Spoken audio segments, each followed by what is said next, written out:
Hello बच्चों। Hello बच्चों, मेरा नाम है अजमेरी और मैं आप सभी को अपनी यूट्यूब चैनल मैथ्स बाय मेरी सर में स्वागत करता हूँ।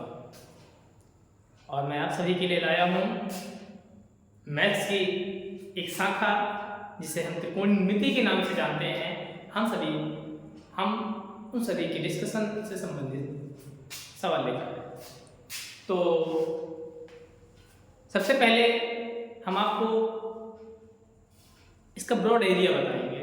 तो आखिर ये ट्रिग्नोमेट्री का प्रयोग होता है,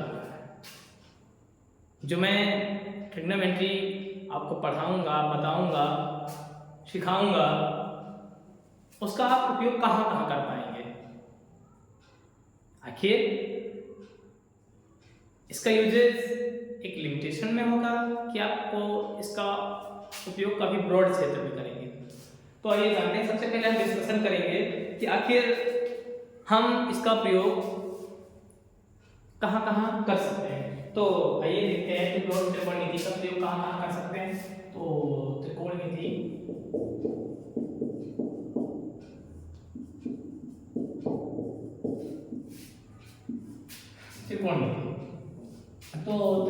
का प्रयोग ये है। त्रिकोणमिति का यूज सबसे पहले हमारे ये वीडियो जो है त्रिकोणमिति का जो सीरीज है, जो त्रिकोणमिति की सीरीज हम चालू करने जा रहे हैं, ट्रिग्नोमेट्री की सीरीज चालू करने जा रहे हैं, वो आपके लिए काफी हेल्पफुल होने वाली है। क्योंकि मैं ये जो सीरीज है किसी एक स्पेशल क्लास के लिए नहीं लाया हूँ। मैं हर एक डायमेंशन से अपनी ट्रिग्नोमेट्री की जो सीरीज लाया हूँ वो काफी ब्रॉड लेवल पर है, जिसमें हम एकेडमिक लेवल से कॉम्पिटिटिव लेवल तक जाएंगे। यानी आपके कक्षा 9 से कॉम्पिटिटिव एग्जाम, जो कंपटीशन लेवल के एग्जाम होते हैं, जो प्रतियोगी परीक्षाएं होती हैं, वहां तक हम इसका यूजेस देखेंगे। तो सबसे पहले ये सीरीज हमारी उन बच्चों के लिए यूजफुल होगी जो बच्चे कक्षा 9 से 12 क्योंकि कोई भी बोर्ड कक्षा 9 के पहले मुझे लगता है ट्रिग्नोमेट्री नहीं है, तो कक्षा 9 से 12 तक कोई किसी भी बोर्ड का विद्यार्थी हो उसको हेल्पफुल है, जो हिंदी मीडियम से छात्र उनके लिए। अगला, जो बच्चे एयरफोर्स की तैयारी कर रहे हैं, एयरफोर्स की जो बच्चे तैयारी कर रहे हैं उनके लिए, क्योंकि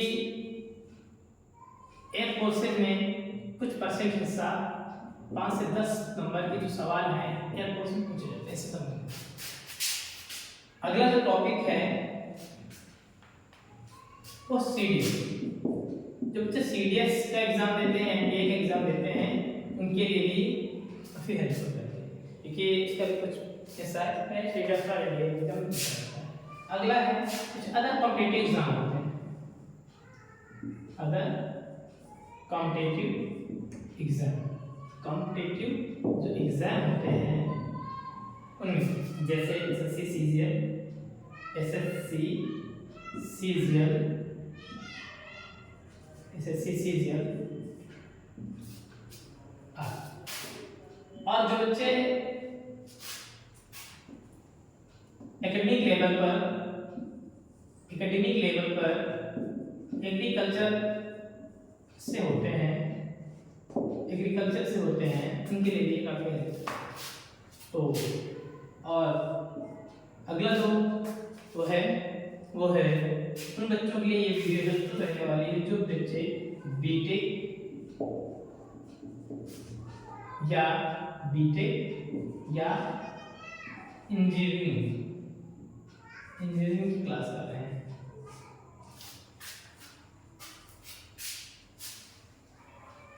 तो इस लेवल पर हम स्पेशल इनके लिए क्लास उधर भी लाऊंगा, लेकिन ये ज़्यादा है। तो देखते हैं। तो अपने डिस्कशन को चालू करते हैं।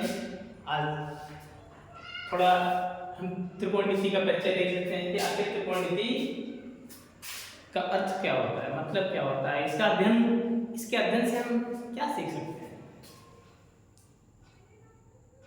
ये हमारे जो दैनिक जीवन में कहाँ तक हेल्पफुल है। तो आइए देखते हैं त्रिकोणमिति। तो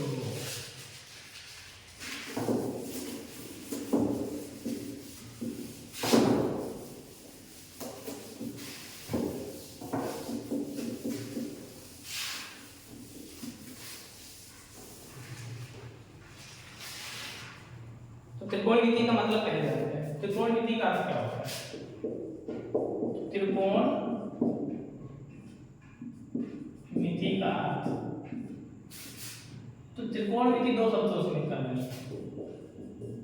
त्रिकोण प्लस मिति, त्रिकोण प्लस मिति। त्रिकोण यानी तीन कोण और इसका मतलब होता है, मिति का मतलब होता है मापना,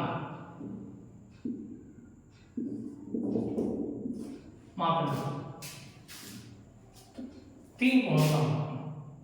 आखिर तीन कोण कितने होते हैं? तीन कोण आप सभी लोग जानते होंगे, तीन कोण तो त्रिभुज में होते हैं।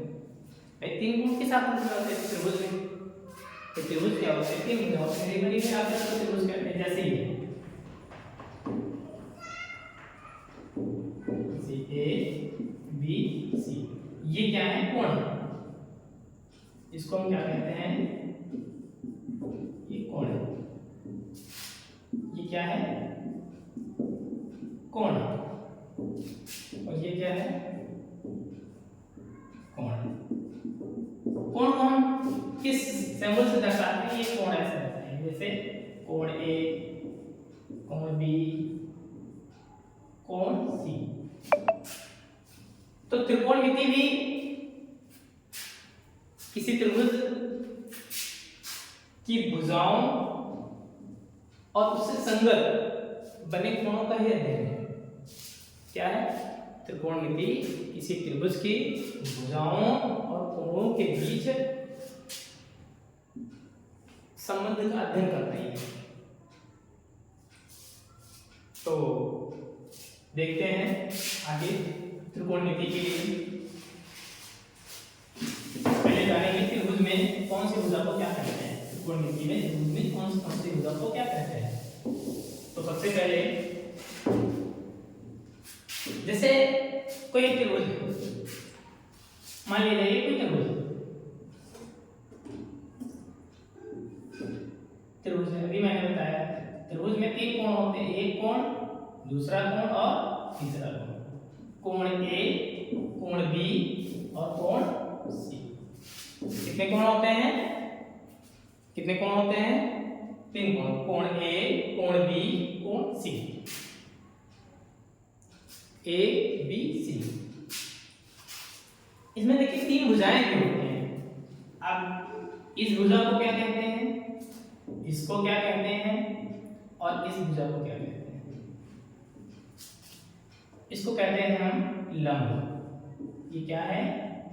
लंब। ये क्या? आधार। और ये क्या है? कर्व। याद रखिएगा, जो सबसे बड़ी भुजा होती है, जो सबसे बड़ी भुजा होती है उसे हम क्या कहते हैं? कर्ण कहते हैं। त्रिभुज में जो सबसे बड़ी भुजा हो वो क्या होती है? समकोण त्रिभुज में जो सबसे बड़ी भुजा होती है उसे हम कर्ण कहते हैं। या समकोण त्रिभुज क्या होते हैं? जिनमें एक लंबवत और क्षैतिज, जो लंबवत और क्षैतिज रेखाओं के बीच में 90 अंश का कोण है। जैसे लंबवत ही देखिए, ये लंबवत है, ठीक है, और ये क्षैतिज है। तो ये लंबे लंबवत है, क्षैतिज अवस्था में दोनों के बीच में जो कोण बनेगा समकोण होगा, और इसी को कहेंगे हम समकोण त्रिभुज। तो पाइथागोरस का प्रमेय प्रयोजन हम समकोण त्रिभुज में कर सकते हैं। तो आपकी जो शुरुआत होती है, आपकी जो शुरुआत होती है वो कहाँ से होती है, आप याद रखिएगा इन भुजाओं से। अगर आप ये भुजाएं बोल रहे हैं तो आपको दिक्कत होगी। तो सबसे पहले हम इन भुजाओं के बाद हमसे इसके बाद हम इसको नोट कर लिया होगा आप लोगों ने। चलिए इसे हम देखिए आधार कहते हैं, इसे हम लंब कहते हैं, इसे हम क्या कहते हैं, कर्ण। तो सबसे पहले हम बहुत बेसिक से चालू करेंगे। बेसिक से मतलब जैसे आधार, कर्ण और लंब, दो भुजाएं दी रहेंगी, आपको तीसरी भुजा ज्ञात करनी है। त्रिभुज की दो भुजाएं अगर दी हो, तीसरी भुजा अगर ज्ञात करनी हो तो उसको हम कैसे ज्ञात करेंगे? तो उसके लिए एक प्रमेय होती है जिसे हम कहते हैं पाइथागोरस प्रमेय। एक सूत्र होता है पाइथागोरस प्रमेय। बहुत बड़े गणितज्ञ थे पाइथागोरस, यूनान के थे। उन्होंने एक प्रमेय दी। क्या दी? वो जो सूत्र है कर्ण का स्क्वायर बराबर लंब के स्क्वायर प्लस आधार का स्क्वायर। कर्ण का स्क्वायर बराबर लंब का स्क्वायर प्लस आधार का स्क्वायर। जो बच्चे अगर स्क्वायर में जानते हैं तो स्क्वायर का मतलब मैं समझा दे रहा हूँ। क्योंकि किसी चीज के ऊपर स्क्वायर का मतलब जैसे होता है, जैसे मान लीजिए 5 का स्क्वायर बना है तो 5 का स्क्वायर मतलब ये होता है कि 5 का 2 वर्ग, यानी 5 का स्क्वायर का मतलब होता है 25। 5 का स्क्वायर का मतलब क्या होगा? 25। ठीक, तो ये आपका सूत्र होगा। यही आपकी क्या होती है? पाइथागोरस प्रमेय। यानी जो आप देखो, अगर अपने नॉर्मल दिमाग से सोचे भाई ये सबसे बड़ी भुजा है, तो सबसे बड़ी भुजा क्या होगी? इन दोनों भुजाओं को जोड़ करके ही सबसे बड़ी भुजा बनेगी। इन दोनों भुजाओं को जोड़ करके ही सबसे बड़ी भुजा बनेगी। और इसी सूत्र से आप बाकी सूत्र भी डेवलप कर सकते हैं। जैसे इससे एक और सूत्र बन जाएगा। क्या बन जाएगा? चाहे आप कर लो लंब के स्क्वायर बराबर क्या होगा? कर्ण का स्क्वायर माइनस आधार का स्क्वायर। और इसी का एक और सूत्र बन जाएगा। अब आधार का अगर आपको पता करना है तो आधार का क्या होगा? कर्ण का स्क्वायर और माइनस लंब का स्क्वायर। तो इन्हीं हमें सूत्रों से, इन 3 सूत्रों से ही दी गई अज्ञात भुजाओं को ज्ञात करते हैं। इससे वही जगह अब इसको कन्वर्ट कर लिया तो आगे बढ़ते हैं। तो पाइथागोरस प्रमेय क्या होती है? पाइथागोरस प्रमेय अगर कोई पूछे तो क्या होती है? कर्ण स्क्वायर बराबर लंब स्क्वायर प्लस आधार स्क्वायर। इसी से आगे सूत्र बन जाएंगे लंब के स्क्वायर बराबर ये। ठीक, आप स्क्वायर करना भी बता दिए हैं, जो जिन बच्चों को नहीं मालूम। आगे देखते हैं। अब एक सवाल की ओर चलते हैं। एक सवाल बताइए इसी पे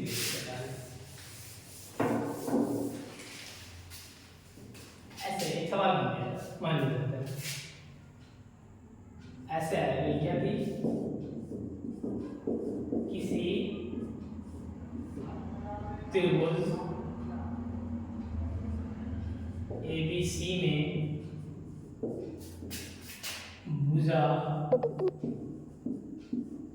AB बराबर 4 सेमी।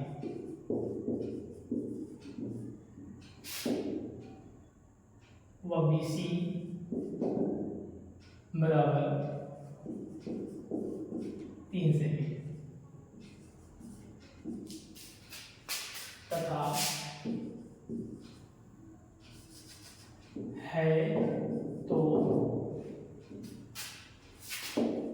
AC क्वेश्चन AC का मान।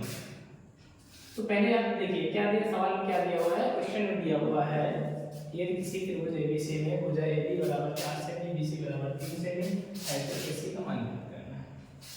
तो जैसा सवाल कहेगा वैसे ही आपको करना है। तो साधारण ज्ञान को देख लेते हैं। एक कोई त्रिभुज बना ले, त्रिभुज क्या है, त्रिभुज बना है, कौन सा समकोण त्रिभुज, लिख क्या है, लिखा है समकोण त्रिभुज। तो मान लिया जाए, देखिए एबीसी है, तो मान लिया जाए ये ए है, ये बी है और ये सी, ए बी सी। तो ए बी बराबर 4 सेमी, बी सी बराबर, बी सी कितना है 3 सेमी, और ये ए सी बराबर क्वेश्चन। अब ये करते हैं। तो अगर हम देखें तो हमें क्या मालूम है, ये लंब मालूम है, इसको लंब कहते हैं। ये क्या है, आधार। अभी हमने बताया कि अगर त्रिभुज की दो भुजाएं दी है, अभी हमने बताया कि अगर त्रिभुज की दो भुजाएं दी हुई हों तो तीसरी भुजा ज्ञात करने के लिए हम किसका यूज करेंगे, पाइथागोरस प्रमेय। किसका, पाइथागोरस प्रमेय। पाइथागोरस प्रमेय में हमें कौन सी भुजा नहीं मालूम है, अगर हमें कर्ण नहीं मालूम है तो कर्ण का सूत्र लगाएंगे, अगर हमें लंब नहीं मालूम है तो लंब का सूत्र लगाएंगे, अगर हमें आधार नहीं मालूम है तो क्या, आधार का सूत्र। जिसमें कर्ण नहीं मालूम है, कौन सी भुजा नहीं मालूम है, कर्ण। तो यहाँ पे ऐसे इसको कैसे लिखेंगे, तब यहाँ लिख दो प्रश्न से। प्रश्न क्या दिया हुआ है, ए बी बराबर 4 सेमी, ये क्या है आपका लंब है, लिख दो इसे। बी सी बराबर कितना, 3 सेमी, ये क्या है आपका आधार, और ए सी बराबर क्वेश्चन मार्क, ये क्या आपका कर्ण। तो इसमें क्या नहीं मालूम है हमें, कर्ण नहीं मालूम है, तो पाइथागोरस प्रमेय से हम क्या निकालेंगे, कर्ण। तो हमें कौन सा सूत्र लगाना होगा, कर्ण का सूत्र। तब यहाँ तब पाइथागोरस प्रमेय से,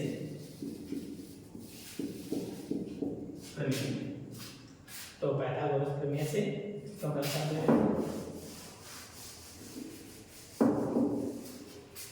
तो पाइथागोरस प्रमेय से तो क्या करेंगे, पाइथागोरस में कौन सा सूत्र लगाएंगे, कर्ण का। तो कर्ण बराबर, कर्ण का स्क्वायर बराबर लंब का स्क्वायर प्लस आधार का स्क्वायर। शॉर्ट में लिख दे रहे हैं लंब का स्क्वायर प्लस आधार। तो कर्ण स्क्वायर इज इक्वल टू क्या आएगा, लंब कितना है, लंब है 4 और आधार कितना है, आधार है 3।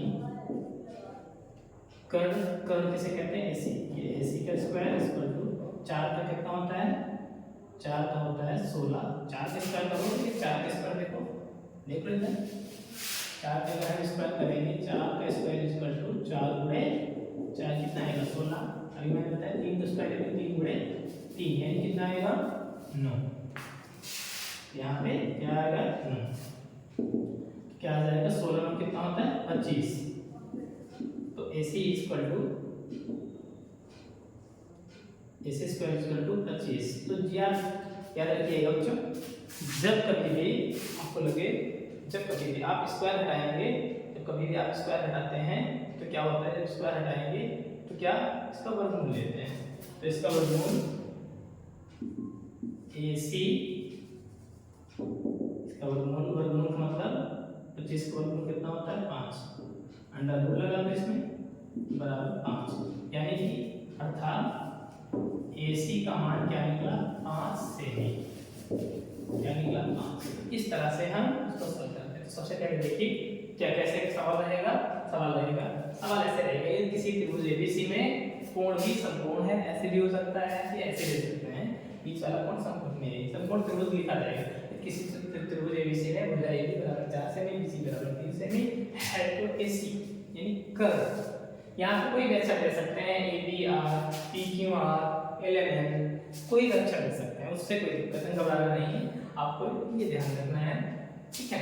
तो अब कैसे लिखेंगे? लिखने का तरीका है प्रश्न से। प्रश्न क्या दिया गया है? ए बी बराबर 4 से दिया है, बी सी बराबर 3 से भी दिया होगा और ए सी बराबर कुछ नहीं, तो ए सी कर्ण है, तो यहाँ पे ए बी बराबर 4 लंब है, ये बी सी बराबर 3 आधार है और ये ए सी बराबर कर्ण है? ओके। तो पाइथागोरस प्रमेय क्या कहती है? अब पाइथागोरस प्रमेय कर्ण स्क्वायर बराबर लंब स्क्वायर प्लस आधार स्क्वायर, तो कर्ण स्क्वायर बराबर लंब स्क्वायर प्लस आधार स्क्वायर, तो कर्ण बराबर कर्ण, ये लिखते हैं कर्ण स्क्वायर इक्वल टू, ये लंब कितना है 4, आधार कितना है 3, देखो लंब 4 है, आधार 3 है, तो यहाँ पे 4 का स्क्वायर किया, 4 बटे 4 16, 3 का स्क्वायर किया 3 बटे 3 तो 16 में कितना होता है? फिर स्क्वायर हटाते हैं तो अंडर रूट लगाते हैं, अंडर रूट मतलब वर्गमूल, वर्गमूल का मतलब ये किससे बना होता है? जैसे 16 किससे बना था? 4 पूरे 4 से बना, तो ये यानी क्यों? वैसे 25 किससे बना होगा? 5 में 5 से, तो ये इसका वर्गमूल हो गया, 30 हो गया, कर लेते हैं। तो इस तरह से जो है, इस तरह से आशा करता हूँ आपने इसको नोट कर लिया होगा। आइए अगला देखिए।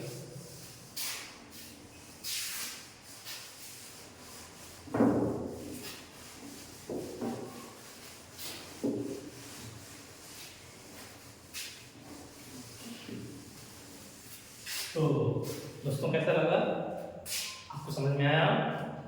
अगर आपको समझ में आया है तो इस वीडियो को लाइक करें और कमेंट करें और ज़्यादा से ज़्यादा बच्चों के बीच में शेयर करें, ताकि हम और उत्साह बदलने के साथ आप सभी को अच्छे से तरीके से और अच्छे तरीके से जो है इस ट्रिग्नोमेट्री के डिस्कशन कर सकें। धन्यवाद, सभी का धन्यवाद। हमारे वीडियो को ज़्यादा से ज़्यादा सब्सक्राइब करें। धन्यवाद एंड थैंक यू।